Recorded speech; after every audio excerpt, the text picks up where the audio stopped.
Амралтын өдрүүдэд ая тухтай өнгөрүүлж байна уу? Hobby Club нэвтрүүлэг шинэ дугаараараа үзэгч та бүхэндээ уулзаж байна. Ингээд манай өнөөдрийн дугаарт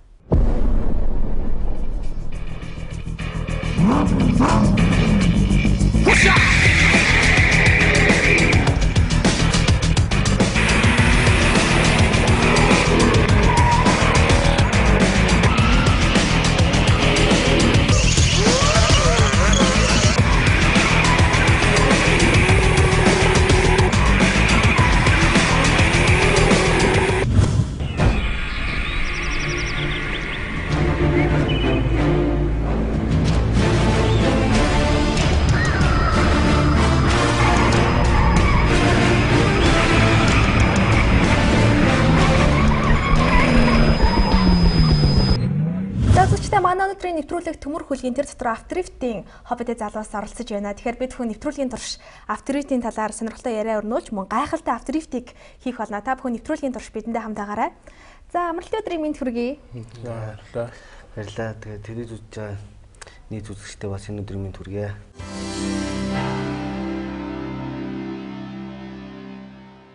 Үзэгчтэй юуны өмнө авторифт гэж юу болохыг тайлбарлаж хэлж өгье гэхүү. Залуучууд маань мэдж байгаа ч гэсэн эзэгтэй нар бүсгүйчүүд маань сайн мэдгүй байх л та. Учир нь маань нэвтрүүлгийг яг насны улсууд үздэг байгаа. Энэ авторифт гэдэг маань ерөөхдөө яг гол утга нь дрифт гэдэг үгний утга нь болохоор шарвалт. Энэхүү шарвалт гэдэг маань шарваад хяналтгүй болсон машиныг удирдах, жолоодох гэсэн утгатай. Яг тийм бос спортуудаас онцлог нь арай тэр юм уу гэж боддөө. Авторифт нь аз авгаалсан ба сорилог учраас жолоочоос өндөр мэдрэмж шаарддаг. Машин хажуугаараа гулгаж байх үед хөдөлгүүрийн эргэлт, машины динамик, жолоодлогын хуваарлалт хамгаас чухал бөгөөд энэ зөвхөн жолоочийн гайхалтай ур чадвар мэдрэмжээс шалтгаална. Мөн автомашины техникийн аюулгүй байдал бүрэн хангагдсан байх ёстой.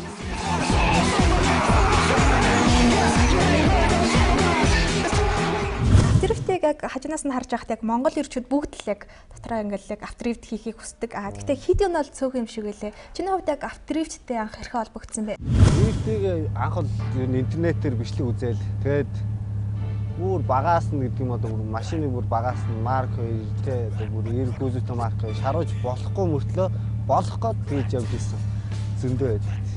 Хүмүүстийн хувьд ягаад авторифтэд орсон бэ? Зөндөө л хобби сонирхол байж болно шүү дээ. Яг ганцоогийн хилдэгтэй яг адилхан. Залуучуудын хийдэг. Тэгээ ер нь хэр баргийн хүн бас нэг сонирхоод идэггүй спорт шиг болохоор нас сонирхоод үзсэн. Би ерөнхийдөө 2007 оноос эхэлж одоо чейзер машиныг унаал харагдах байдлаас нь тийм спорт болгож их ундаг байсан. Тэгээд ерөнхийдөө Монголд энэ дрифтийн урсгал орж ирснээр нэгэн тал ингэж машин ингэж спорт болгож унж байгааг энэ чиглэлээр хичээлээр үзьегээд ер нь нэг жилийн өмнөөс нэг хичээлж ихсэн. Тэгээд тэр шугамаараа найз нөхдөйгөө танилцсан байгаа. Тэгэхээр дрифтийн хамгийн чухал зүйл бол машин шүү дээ, тий. Тэгээд дрифт хийдэг машинуудаа сонирхол бол тэгээд бас чиний хувьд хамгийн анх ямар машинаар дрифт хийж ирсэн бэ? Хамгийн анх би дрифт 1997 оны Toyota Mark 2 гэдэг машинаар 2.0 хөдөлгөөртэй Mark 2 механик проекттай тийм машинаар анх дрифт хийж эхэлсэн дээ. Одоо яг асфальтын зам дээр дугуй шатаагаад энэ нөхцөлд бол Toyota Altiza гэдэг машинаар анх дрифт хийж эхэлжсэн. Яг дрифт хийдэг машины онцлог гэвэл энгийн машинаас онцлог гэвэл турбо хөдөлгөөртэй 2000, 3000 cc хөдөлгөөрийн багтаамжтай механик автомат тэгээд бүх тоногуудыг хийсэн байх ёстой. Бүкс одоо LSD түгжигчтэй тоорсон гэх мэтийн түгжигчтэй бүкстэй бүхэл ер нь бол машиныг дээд зэгт нь хамгийн өндөрт нь гарах ямархуу боломж болцоо байна. Тэр бүгдийг хийсний дараа энэ хүн дрифт хийхэд энэ хүн машин маань бэлэн болно. Яг ямархуу журмаар явагддаг техникийн байдлыг тав хүндээ танилцуулъя. Хотын чимээд машинуудын нүргэг зүдий чин хасаж өндлөлтийн чин нүргэг хожих хотын шин төвшинтэн сагдир хотушны хэмжүүр импорт байна. Эхний машин бол Chaser 100 Toyota Chaser 100 төөрөөр би турбо хөдөлгөөртэй автомат хоровтой бас Японд Европын орнуудад ч гэсэн энэ машинаар ерөөхдөө төлхөө дрифт хийгддэг. Түүнийгийн тал дээр өөрчлөлт мотор, хорооп одоо бүх юмуудыг бүгс явах хэдэн бүгдийг өөрчилж яг дрифтэд ингэж зориулагдаж гардаг машин байгаа. За манай хоёр дахь машин бол манай Black Team-ийн гишүүн Мөнгөн Шагагийн машин байгаа. За энэ нь болохоор бидний одоо ярьж байгаа Grand Mark 2 гэдэг нь шүү дээ. Тэрэндээ болохоор Sport IRV гэдэг одоо маркийн машин. Манай Мөнгөгийн машин болохоор энэ болохоор 5 дахь машин байгаа. Тэгэхээр энэ спортод нэг хүн одоо орох юм бол хэдэн машин салдаг вэ гэдгээр одоо энэ хүн дээр харагдаж болно тийм ээ. Тэгэхээр энэ машин маань болохоор ерөнхийдөө дрифт хийдэг машинуудад хийх ёстой юмнуудыг хийгээд явж байгаа. Тултал нь нэх юм бол нэлээ их мөнгө зарна, хугацаа шаардна. Тийм болохоор ерөнхийдөө юмнууд нь хийгдсэн машин гэж ойлгож болно. За энэ машин болохоор Nissan Skyline GT R34 гэдэг загвар. Энэ нь болохоор яг дрифтэд зориулагдсан механик хорофтой. Two-way листтэй бүх юм одоо яг дрифтэд хийхэд яг бүрэн хоногдсон гэж ойлгож болно. Энэ хөө ингээд дрифтийн машин маань болохоор дугууны хэмжээ бол мэдээж нэмтэн дугуй хатуу чанарлаг тийм асфальттайгаа харьцаа тэр энгийн машинаас бол арай өөр хатуу дугуй байдаг. Эдгээр нь болохоор 17 инч, 18 инч, 16 инч гэсэн тиймэрхүү обууд дугуйгаа хийж тэгэж Монголын нөхцөл шаруулт хийдэг. Тийм нэмтэн дугуй тавихын тулд бол энэ Керла гэж ярьдаг Монгол. Энийг болохоор Керлагаа наашин татна. Энэ дугуй чинь өргөн өндөр диаметртэй дугуй болохоор шаруултанд дээшээ Керла руу цохих ч юм уу тиймэрхүү эрсдлүүд аягүй их гардаг. Энэ хүү шарвж байгаа машин бүгд ерөөхдөө бол турбо хөдөлгөөртэй 2500-аас 3000 мотортой 2.0 мотортой машинууд ч турботой тиймэрхүү машинууд дрифт хийгддэг. Энэ болохоор Toyota Chaser 100 маркийн машин. Бас яг дрифтэд тоногдсон 2835 турбо механик хорооп. Тэгээд гадна талын боди бүх юм манай гишүүн маань өөрөө тоногж хийсэн машин байгаа. Бодины талаар гэвэл одоо иймэрхүү машиныг спорт машинуудыг яагаад ингэ доошоо суулгаад яагаад ингэ намхан болгоод өгдөг гэхээр энэхүү машин маань уралд нь мөн шарахын тулд тэнцвэрээ олох хэрэгтэй. Тэнцвэрээ олохын тулд агаас сөрөх чанар нь арай доошоо суулттай болохоор агаас сөрөх чанар нь дээшгээ шууд гаралттай байдаг болохоор ингэж доошоо суулгаж хормоо боди гэх мэтийн юмнуудыг хийдэг. Дараагийн машин бол Nissan Silva S15 гэдэг машин. За одоо бүгдээрээ энэ машиныхаа мотор спорт турболтор машины мотор ямар хөө байдаг вэ гэдгийг товч танилцуулъя. За энэ хүн машин маань болохоор хөнгөн цагаан аржаатар энэ маань болохоор тосгоолыг хөргөх моторыг халаахгүй байх зорилгоор хөнгөн цагаан аржаатар тавигддаг. Мөн өндөр эргэлтэндээ тэр их тосгоол усыг халаахгүй тул хөнгөн цагаан аржаатар хурдан хөргөдөг гэдэг үгнээсээ байх хэрэгтэй.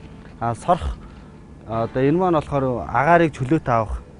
Тэгээ тиймэрхүү агаараа гүйц өндөр даралтаар авахд зориулагддаг. Эндээс гарсан флоп бол агаарыг гаралтын турбоноос гарч байгаа агаарыг шахаж гаргадаг.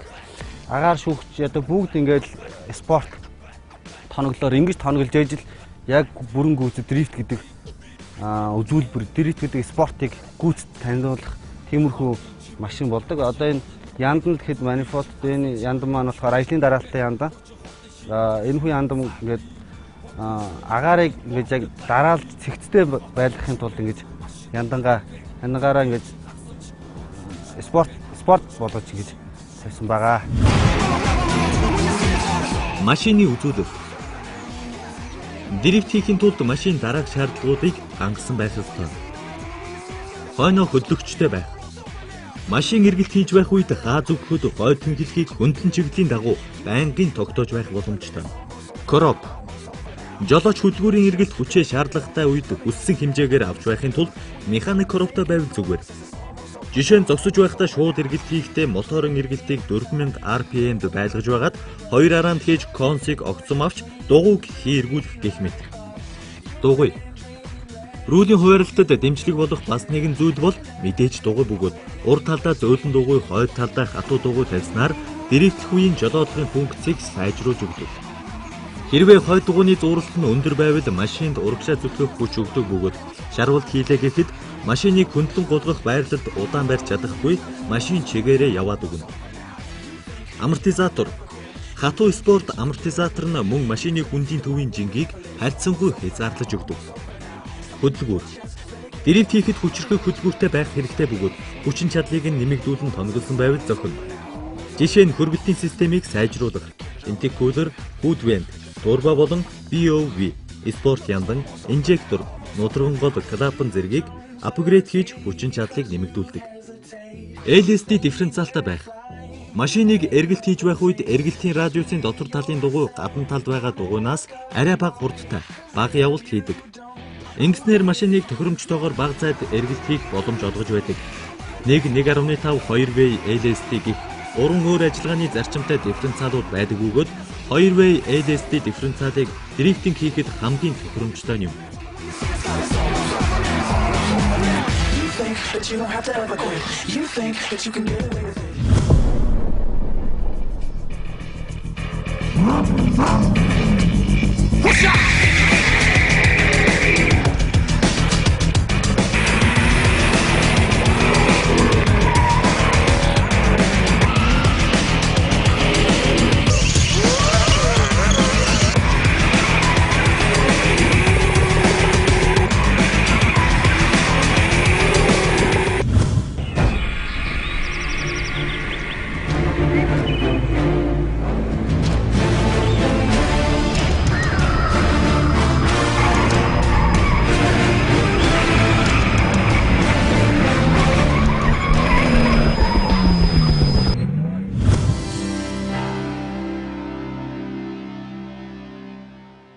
Дрифт машины арчилгаа ямар байдсан бол жишээ нь та нар тоногддог гэж хэлжсэн шүү дээ. Тий.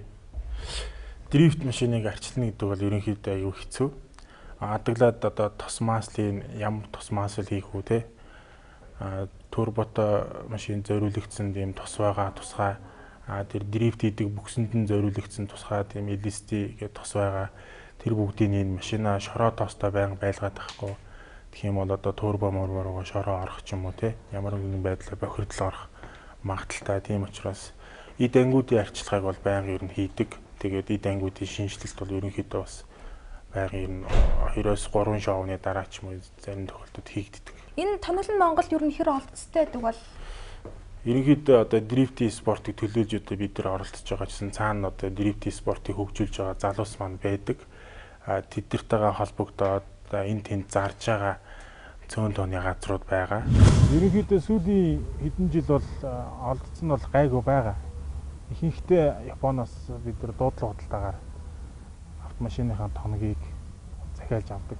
Үзэгчтэй хандаж хэлэхэд манай өнөөдрийн нэвтрүүлэгт оролцож байгаа залуучууд бол Black Team багийн автодрифт багийн залуучууд байгаа. Тэгээд бас та нар нийслэл хотод хэрэг дрифт хийдэг вэ? Нийслэл хотод ер нь дрифт хийдэг газрууд хэр олон байд юм болоо? Нийслэл хотод одоо Улаанбаатар дрифт хийхэд нөхцөл бол үнэхээр хомс. Бид чинь ер нь тэгээд цагдаагаас зогтож чинь те айл олох тийм дуу гэр ороодын айл гэдэг юм уу мэдээж хот хорооллуудаас жоохон зайтай алслагдмал тиймэрхүү газруудад очиж баг хангаач гэх юм уу те тийшээ очиж сардаа нэг 7 хоног даш нэг юм уу бэлтгэл хийдэг. Яг бүрэн ингээд энэ дээр хий дрифтээ энэ дээр бэлтгэлээ гэсэн тийм талбай байдаг. Ямар нэг фүүс компани гадаад талбай тийм асфальтсан гадаад талбай дээр бэлтгэл сургалтаа хийдэг. Тэгэхээр Black Team-ийн залуучууд маань хобби клуб нэвтрүүлэг зориулаад гайхалтай автодрифтийг хийсэн байгаа. Тэгэхээр миний хувьд маш олон хобби сонирхлуудыг туршиж үзэж байна л да сүүлийн үед. За яваа ил явлаа, хадан давирлаа, хэд хөнгөн онгоцоор нислээ. Тэгэхээр автодрифт ямар болохыг хамтаа бүгдээрээ харцгаая.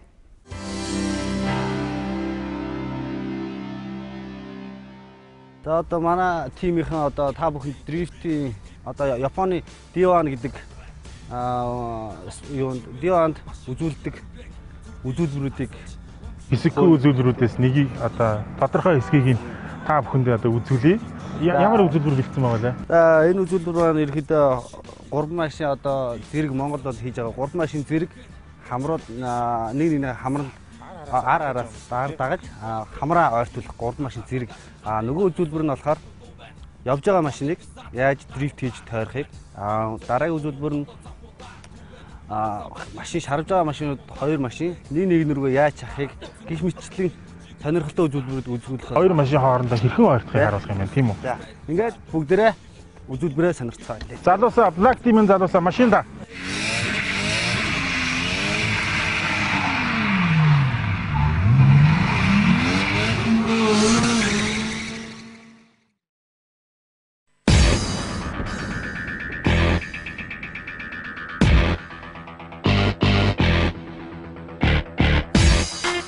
Yeah. Yeah. It's almost over now. Almost over now. Yeah. It's almost over now. Almost over now.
Үзэгчдээ та бүхэн хобби клуб нэвтрүүлгийг хүлээн аван үзэж байна. Тэгэхээр манай өнөөдрийн нэвтрүүлэгт авторифтийн хоббидээ залуучууд оролцож байна. Сая та бүхэн харсан баха авторифтик. Тэгэхээр яг гаднаас нь харахад бол чулуу үсрээл их дуу чимээ гарал сүртэй. Яг дотор нь орохоор ямар нэгэн дуу чимээ сонсогдохгүй тэгсэр нүд ирээлжлээд ивгүй байсан.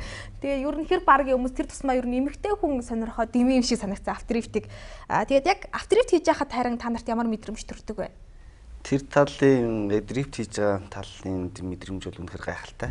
Тэгээд сайхан мэдрэмж төрнө шүү дээ. Тэгээд зөвхөн залуу хүн гэдгээл мэдрэн шүү дээ. Тэгээд яг ингээд шарваад явж хахад бас тэгээд үнэхээр гоё юмудаа гоё хийгээд хийцэн байхад хүнд бас бардам сэтгэл те багтам сэтгэл төрдөө. Яг тэрэн шиг одоо ингээд нэг гоё шарваад загслаа тэгээд нэг бодлоо нэг тайвширч байгаа юм шиг байна сэтгэл. Нэг хэрэгчлөөтэй болсон юм шиг тийм мэдрэмж төрдөг. Мэдээж сонирхоод явсан болохоор энэ л кайфыг авах гэж энэ спортоор явж байгаа болохоор тэгээд үнэхээр үгээр зүрлэмгүй кайф. Үнэхээр янзын гэж хэлээ дээ. Залуу насын зөвлөдөг штэ галзуу бараа амд гараа ихэс боцохгүй гэдэг шиг яг тийм л залуучууд сонирхдаг болов гэж утсан. Нилээ аюултай амар санагдсан. Чиний хувьд кайф нь яг юунд байдаг вэ? Яг дрифт хийж хахад. Кайф нь одоо чи бол одоо саний бичлэгэн дээр бол ингээл эргэж үтсэн ш дотор нь суугаад. Чиний хувьд бол яг ямар мэдрэмж төрж чинь те? Би бас чамаас суумаар юм л та. Тэрний чин дараа би кайфаа тайлбарлая. Миний хувьд бол зөрнүүд эрэлжлэл амар ивгүйсэн. Айц мэдэрсэн үү? Тийм тэгсэн. Тэр айцыг ингээд давж ийна гэдэг бол хамгийн гоё кайф. Миний хувьд бол. Одоо яг миний яг л тэр сэтгэлийг л даваад авах нь л гэсэн үг нь шүү дээ. Ер нь бол тэр айцыг даваад цаашаага үргэлжлүүлээд явж ийн гэдэг бол хамгийн гоё кайф. Сайхан хариулт байна. Тэгээ та нар сайн нөгөө дрифт хийж үзүүллээ шүү дээ. Энийг мэдээж сурдаг ах л та тий. Зүгээр машин жолоодог байж байгаа дрифт хийдэг байх. Яаж сурдаг вэ?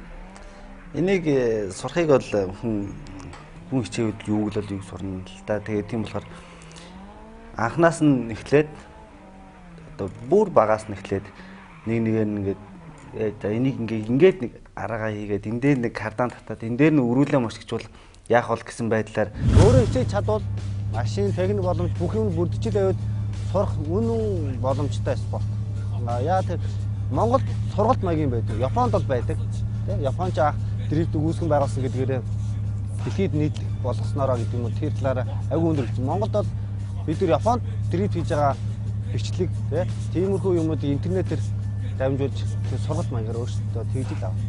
Орон зай мэдрэмжтэй болоод ирэнгүүт л яг нэг сурцсан практик дээрээ тэр хоёр нэмэгдээл яг гоо тийм анханасаа тэгжил сурсан да. Тэр замнална л. Тэгэхээр та нарын хувьд нөгөө 3 машин зэрэг аваад нэг машинаа тойрооч ч юм уу тийм үзүүлбэрүүд сая үзүүлсэн шүү дээ. Яг тэгж явах та нарыг хоорондоо багаараа бэлдэг байх те. Эсвэл одоо нэгэн ч юм уу те санаандгүй байдлаар өөр хөдөлгөөн их юм бол хоорондоо мөрөлдөх хаялтай шүү дээ. Яг тийм залуучууд гэж бэлтгэх үү? Ерөнхийдөө бид нар одоо сая ганцог хэлдэг шиг интернетээр ингээл ямарваа нэг юм бичлэгнүүдийг үзээ санаа авч штэ. Тэр санаагаа болохоор Монголд одоо өөрсдийнхээ хүрээнд хэрэгжүүлж байгаа байхгүй. Тэгээ ямарваа нэгэн байдлаар нэг машин алдах тохиолдол гарна. Гэхдээ тэр машин алдлаа гэхэд бид нэр яг эргээгээд зогсох хэмжээний тийм анхааралтай бас болгоомжтой бас эргэжидэг л та. Тэндээс тийм тайван эргэдэг. Гэхдээ тийм хоорондоо мөргөлдсөн ч юм уу бие биенийхээ машины шүргсэн асуудал одоохондоо арай байхгүй л. Магадгүй би нөгөө эмэгтэй болохоор та нараас өөрөөр мэдэрч байгаа хэл та. Амар санагдаад байгаа байхгүй. Тэгээд эрслээс яаж хамгаалдаг вэ? Чиний хувьд хамгийн айжсэн тийм тохиолдол байгаа юу? Их айжсэн. Айжсэн тохиолдол байлгүй яах вэ? Мэдээж эрсдэлтэй анх сурж байгаад айжлаа. Тэгээд хүн чинь бас жоохон бардаад ирэхээр энийг чадна гэж явж байгаа бас нэг алдах тохиолдол байна. Тэр бүлэний ингээд хондлааргаад алдаан дээр ингээд сурсаар гад ч юм уу. Ерхийдөө одоо гайгүй болцсон. Тийм айц тийм яг амар толтлоо айдсан үе бол Эрдэнэт рүү бид нэр клипний зургаар яваад хөшөөтийн даваа гэдэг даваан дээр шаруулт хийх гээд тэгж яагаад нэг яг шаруултууд маань яг гүйцэд болж ирдэг. Тэгэхээр би нэг хамаг хичээр нь оруулж ирээд шаруулсан. Тэгээд нэг жалга руу унаад тэрэн дээр бас аюу айдчихсэн. Тэгээд жалга руу унаад хажуудлаараа жалга руу бүр бөксөө яаж аваад тэгээд хамгийн их айдчихсэн ганц удаа тэр байлаа. Гэдэлдэг хамаг амьдрал нөдөнд харагдсан да. Амьдрал нөдөнд харагдаад. Яг юу хийж бүтээсэн бэлээ гэдг нь шарагддаг. Тэр нөгөө сая хэлжсэн нөө айцыг давхар гоё кайфтай байдаг гэж. За айцаа давчлаа. Тэгээд яг дрифт хийж явах үедээ яг өөрөөрөө бахархаж омгших үе төрж ирсэн үү? Тэр тохиолдлоод орсаач. Яг үгүй омгших ч юм уу одоо ингээ бахархах үе мэдээж гэр бүлийнхээ хүн дээр очиж ярина. Тэгээд бичлэгээ үзүүлнэ. Тэгэл манай хүн одоо чинь гоё болж ингээд тэр үед л аягүй сайхан мэддэг. Ерөнхийдөө ямар нэг юм одоо чинь бэлтгэлээ ч юм уу ямар нэг үзүүлбэр хийчээ тэрнийхэн дараа найз нөхдөйхөө утаснаас тэр бичлэгээ үзээд алдаагүй сайхан хийсэн бол тэрийг гэр бүлийнхээ хүнд үзүүлэх юм уу тэр нь л хамгийн гоё. Дрифтийн техникүүд. Үзэгч залуус та бүхэндээ дрифтийн зарим техникүүдээс танилцуулъя. Конс хөдөлгүүрийн эргэлтээр тохируулж дрифтлэх. Хөдөлгүүрийн эргэлтийг хангалттай хэмжээнд хүртэл өсгөж байгаад шаардлагатай хараандаа хийгээд консоо огцом авснаар хөндлөлтүүлж болно. Мөн эргэлтийн үед консыг гიშгээд арааг шатлал бууруулад огцом консыг буцааж авах гэх мэт. Торомсоор дрифтлэх. Кардан татаж эргэх бол хамгийн түгээмэл хувилбар юм. Мөн эргэлтийн үед торомс гიშгэснээр машины өөрийн хүндинжин урд хэсэг төвлөрч, хойд хэсэг хөнгөрснөөр зууралт багасж дрифтлэх. Моторын эргэлтийн хүчээр дрифтлэх. Энэ нь моторын маш их хүчин чадал шаардах бөгөөд эргэлтийн үед моторын эргэлтийг өндөрсгөж, дугуйг хийргүүлэн төвөөс зүхтах хүчээр машин хөдөлгөнө.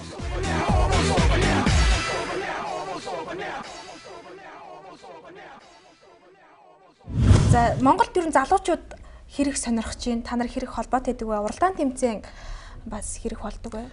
Залуучууд их сонирхно. Тэгээд мэдээж спорт машиныг мэдээж 50-60 хүрчээд хүмүүс тавихгүй тодорхой байлгаа тий. Ихэнх хүмүүс чинь залуучууд л спорт машин руу бүгдээр ингээд тэр явчихсан, тийм машин яах юмсан, сонирхсан, суугаад юмсан гэсэн бүх хүмүүс залуу хүмүүс бүгд сонирхдаг. Өдөртөө ижил төстэй одоо жишээ нь Монголд клубүүд их байна л да. Тэгээд одоо энэ дрифтийн спортыг маань хэмжиж байгаа хүмүүс ер нь ихэнх нь залуучууд байдаг. Ихүүд насны хүмүүс ч бас байдаг. Тэгээд тэр хүмүүсээ нас өөрсдөө шоу болгоно дундаа бараг шилдтэй нэг зуны нэг үйлдвэрлэлд бол нэг 3-аас 4 шоу клуб маань тусдаа зохион байгуулдаг. Тэгээд тэр шоунд маань хөшин залуугүй те ирж үздэг. Тэгээд тэрэнд нь бас Монголд бас дрифтийн спорт хөгжиж байгаа хөгжлийг нь бас тэр үзэж байгаа үзэгчдийн тоогоор нь тодорхойлдог. Уралдаан тэмцээн хэр болт юм бэ Монголд? Уралдаан тэмцээн бол жилд нэг 4-5 удаа болдог. Тэ 100-100-аа 3-аас 4 өвөлдөө нэг. Нилээх тэмцээнд оролцож бас амжилт гаргасан юм шиг байна. Энд өргөмжлүүд дээ шүү дээ. Нэг нь яриул ядаж. За хамгийн одоо энэ маань болохоор юуны Монголын автоформоос зохион байгуулдаг Ice Drift Party гэдэг Монголын анхны 2 дахь дрифт шоу болсон. Энэ нь болохоор ерөөхдөө анх дахь гэдгээр ч гэдэг юм те илүү олон цар хүрэг хамарсан тийм тэмцээн болсон. Тэр нь 2 дугаар байр эзэлсэн. Тэгэхээр яг дрифт хийж байхдаа сонирхолтой хөгжилтэй зүйлүүд бол нэлээх тохиолддог баг тий. Тэрнээсээ хаваалцаж үзэгчтэй. Одоо чинь тэмцээнээс бус үедөө. Тийм ер нь дрифт хийж байхад шүү дээ. Тэмцээн дээр ч хийж болно. Хөгжилтэй зүйл тэгэл ер нь амьдрал дээр алхам тутамд хөгжилтэй зүйл болдсон шүү дээ тий. Тэгээ ерөнхийдөө саяны зураг авалтын үед бол тэгэл гам бол хоёрыг ингээл хоорондоо эргэж яхад бид нар наанаас нэлээ инээж суулаа. Би энийгээ хөөгөөл тэр нь аягүй гоё. Хин нь алдчихвал хин нь яг алдаа зогсгоо тэгэл энэ дээр манай хоёр гайгүй хийчихин. Одоо сая юм уу те техникийн одоо нэг жоохон дутагдaltaа талаас ч юм уу сая найз байгаа шахаад замаас гаргаад борцоор даваалчлаа. Тиймэрхүү хөгжилтэй бод зөндөө харна л та. Тэгээд нэг эрдэнэтэд очиад нэг зураг авалтаар нэг цементний талбай дээр асфальтан дээр ингээд яг цемент нь хатаагүй тийм талбай дээр очиад дрифт хийх гэж тэгсэн чинь цемент хуурай цемент чинь яадаг юм байна л да. Шарваад өндөр даралт хөнгөөд цемент битүү тоосрог болоод бүр амар шороо татдаг. Тэгээд бид нар мэдхгүй шарваад байдаг яг буцаад бид нар яг амрах байрлал машинаа гараад тэр талбаас гараа явж одоо тийм ч баг 400-500 хүн ирсэн үзэж байгаа байхгүй орой аялал цаг тарцсан. Тэгж явж байгаа бүх хүмүүс нэг пүүдэр түрхсэн юм байтай нэг саар л болсон цементэнд нэг ойрхон үзээрээ бид чинь гол жараад бүгд ингээд цемент нэг хотболцсон байтай гэдэг саард болцсон. Тэр амар хөвгөлтэй дорсон ч саар болцсон. Тэгээ хаар бордоолгон саарл болцсон. Тэгээ шал өөр юм болцсон жаах шиг тэрэн дээрээс гоё хөвгөлтэй юм болж байсан. Тэгтэл хүмүүс их сонирхсон байж тээ. Тэгнэгтлээ согсно гэдэг чинь тээ. Тэгэхээр гэр бүлийнхний чиний хобби сонирхлыг хэр хүлээж авдаг вэ? Би сүүлд нөгөө экстрем хоббитой улсуудын гэр бүлийнхнийг их үнэлж байгаа л да.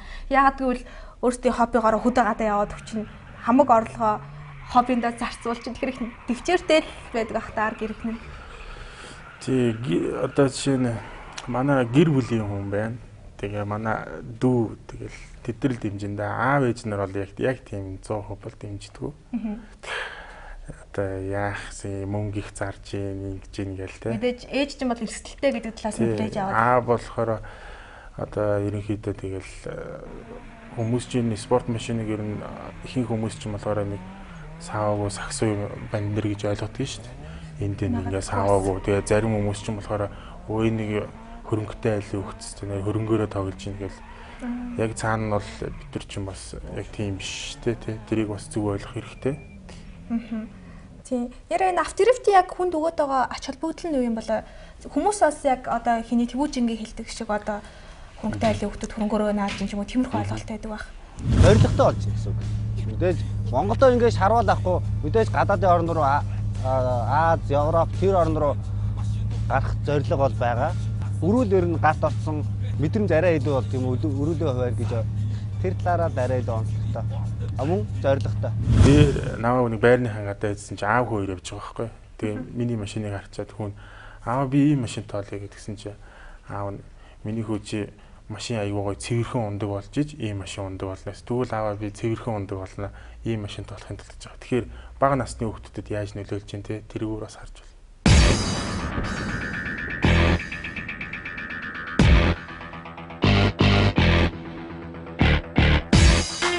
Yeah,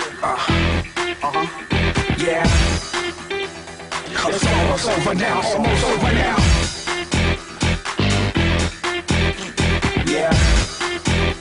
It's almost over now. Ганцхан гэр бүлийг хэр хүлээж авдаг вэ? Манай гэр бүл бол үнэхээр гоё хүлээж аваа шүү дээ. Бүгдээрээ дэмжин тэмцээ уралдаанд ирж үзэн те. Анханаас ингээд сонирхсан болохоор болж гин те. Бараг л өнөөдөр хаашаа ирж шаргах чинь цог явъя гэдэг юм уу те. Энд нэг цул талбай байлээ. Тэн дээр ашныг ярьж үзээч гэдэг юм. Айгүй тийм дэмждэг. Өглөө явах цаа тэмцээнд явах дээж та юу гэдэг сүүргэн те үргэл мөрлж үүдийн тэгэл одоо хамаг майн мэгзмэн уншаал хэлдэн тэгээд мөн гэр бүлийнхнээс гадна наваас энэ хүү тэмцээнд энэ хүү спортод ингээд хөрөнгө хүч ингээд зарцуулаад явж хаад хамгийн их тус олдог юм бол Нямбар барилгын компани захирал нэмэх хахтаа ингээд тусаж дэмждэг энэ их амжилтыг гаргахад таны хувь нэмэр маш ихээр нөлөөсөн шүү гэдэг гэж хэлье. Маш их баярлаа. Цааш улам их хийх болно. Тэгэхээр хөшөөл уралдаан тэмцээнд оролцож бас шанглын эзэн болоорой гэж хэлье. Тэгээд нэвтрүүлгийн төгсгөл би хүн болгоноос асуудаг л да. Яг энэ хобби сонирхолтой холбоотойгоор цаашдаа юу бодож хүсэж явдаг вэ? За өвөө болтлоо ер нь хөгжүүлээл сонирхоод явна гэж би боддог. Миний хувьд бол спорт машин 9-2 бол миний хобби. Одоо тэгэл нэг 30-40 жилийн дараа Тэмүүжин болоод дрифт хийгээл явж байгаа нь шүү дээ. Тий. Адаглаад хөөхтдээ өвлүүлсэн ч юм уу дүүдээ ч юм те. Тэгсэн явж байна тий. Манай Black Team энэ жил байгуулагдаад анхны клипээ 5 сарын сүүлээр дуусгасан.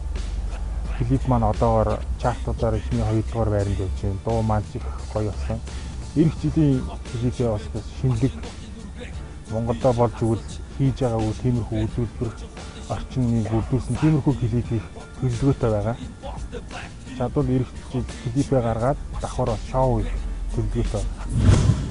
Нүргэн хочо хотыг шин төвшинтэн сагди вот түшний хэмжүүр импорт Black Team агаатан дашин хатууд татан сойдэр хуулар дуу байна микрофон дээр десант гаруудаар шүүвэн энэ зовны дуу гадаа замуудаар түгэн Улаанбаатарын гүнзэг нүний хамуудаар дүрэн хараад эцэн дөрвөн дуугийн хүчийг үзгээд десантын хамтар энэ дэрсэ бүгсдүү биш тарихуучин дүүг шилдэх миний нэгэн гэрүүс хараад эцэн клип бум Фосыг хүнд харсамгал дуустуулна Запор замаа зайр тиймээ дуустуулна Ганц час хийсэн нишкоогоор суустуулна Энэ цувагаас шаминдик хоолтуулна Очигоос гацын гүдээр нийцэр хийлэн Миний дуу тавихудаар хавар жижиг хитэн нэгэн захад яваад нөгөө хитэн нараас таганд хотын нүгдүү болгондын хүлээхгүй саман их хотын чимээнд машинуудын нүргэн зүдий чинь хасалж өмчлөж нүргэн хуучин хотын шин төвшөнд сагдин хот хүчний хэмжээ импортер black. Миний хувьд бол хамгийн ихний зорилт бол олон улсын тэмцээнд яваад амжилт үзүүлээд Монголын нэрийг гаргах. Тэм зорилттой мэдээж давхар Монголынхаа дрифт урлагийг дэлхийн хэмжээнд бүр номер 1 болтон ингээд хөгжүүлэх аюул тийм сонирхолтой. Талбай. Ерөөсөө талбай юм асфальтнаа уучлахтай. Тэгээд талбай бол Монголын дрифт монголчууд юм сурахт аюул уртаа. Гол хэмжээр нэг хит хэдэн уулзаар ингээд гарцаа дараа нэг нөгөө хүний чинь шаруудынээс нэг удааг нь хараагүй. Дараа нь ингээд за ингээд талбц баахан дээр шиг шарангуул нөгөө мал ирс сайжирсан тий. Аюул сорох амар боломж байгаа байхгүй. Тэрэн дээр нь гоё тусалж өгөөд нэг талбай байгуулчихвал болондоо л гэж хэлээ да. Тэгээд хүсэл мөрөөдөл нас биелэх байхаа гэж бодож байна. Тэгээд нэвтрүүлэгт оролцож өөрсдийнхээ хобби сонирхлыг үзэгчтэй хуваалцсан хоёрт баярлалаа. За мөн гайхалтай дрифтийг үзүүлсэнд бүр их баярлалаа.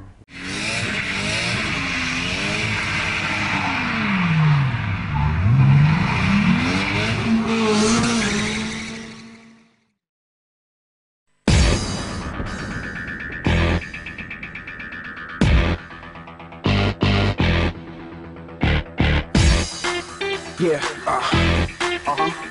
yeah. It's almost over now, almost over now. Yeah. It's almost over now, almost over now.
Ингээд энэ спортыг ингээд сонирхож эхлэж байгаа нийт залуучуудаа хэлгээд мэдээж энэ хот дотор энэ хөдөлгөөнд донд аюулгүй байдлаа хамгийн түрүүнд голчилж байгаа. Тэгээд техникийн одоо бүрэн бос тээвэр хэрэглээр бити ингэж энэ тэнд одоо үүдийн бүдүүн яндаа гих мэтлэн ингээд аваар ослоод аюулгүй их гарч байгаа болохоор бүгдээрээ ингээд бүх болцоод боломжоо дайшлаад энэхүү спортыг хүнд муу нэртэй хүнд сайн нэртэйгээр ингэж цааш нэгж илүү өндөрт авч явъя гэж нийт залуучуудаа хүсмээр байна.